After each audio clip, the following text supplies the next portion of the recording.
Hello guys, সকলকেই আবার এই ব্লগ চ্যানেলে অনেক ভালোবাসা। তো দেখো, আজকে তোমাদের দেখাবো যে আমাদের জমিতে সর্ষের জমি রয়েছে, সেই জমিতে সর্ষে কাটতে এসেছি। তো সেটাই তোমরা দেখো কীভাবে সর্ষে কাটি এবং আমার সাথে কে কে আছে সেটাও তোমাদের দেখাবো। এই দেখো, আমার হাতে কাঁচি রয়েছে, সর্ষে কাটার জন্য কাঁচি দেখতে পাচ্ছ। তো চলো, সর্ষের জমিতে যাচ্ছি, তোমাদের সেটা দেখিয়ে দেবো। ওকে, চলো। আর কে কে এসছে, মাও এসছে, বাবাও আছে, সর্ষের জমিতে দেখাচ্ছে, চলো। এই যে গাইস, সর্ষের জমিতে চলে এসেছি। দেখো, এখন সর্ষে কাটবো, এটাই তোমাদের দেখাবো। মাও আছে, আমার বাবাও আছে, দেখো আমিও আসছি।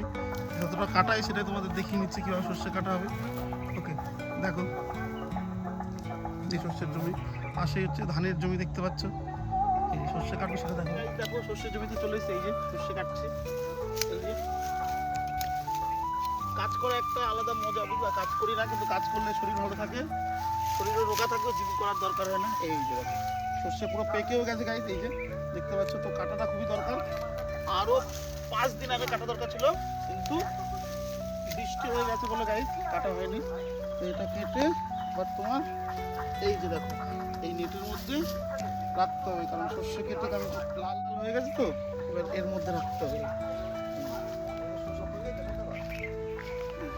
নেটটা পেতে দিলাম গাইস, দেখো নেটের মধ্যেই রাখবো, তাহলে আমার খাটনিটা কম হয়ে যাবে অনেক। অল্প সময় আমি তাহলে বাড়ি নিয়ে চলে যেতে পারবো। এই যে সর্ষে হচ্ছে, দেখো এই যে নেটে রেখে দিচ্ছি, খুব ইজিলি আমি বাড়িতে নিয়ে চলে যেতে পারবো। সাজিয়ে দিলাম, চলো তারটা আবার দেখো। পেকে গেছে না, দেখতেই পাচ্ছি। এই কাটছি, দেখো এই দেখো কাঁচের পেছনটা খুলে যাচ্ছে, দেখো গাইস। এই বারবার আমি ইসে করে আনছি, তাও খুলে যাচ্ছে। দেখো কি কাঁচি দিলাম, ভালো কাঁচি নেই মা বাড়ি? ভালো কাঁচি আছে বাড়িতে? হ্যাঁ,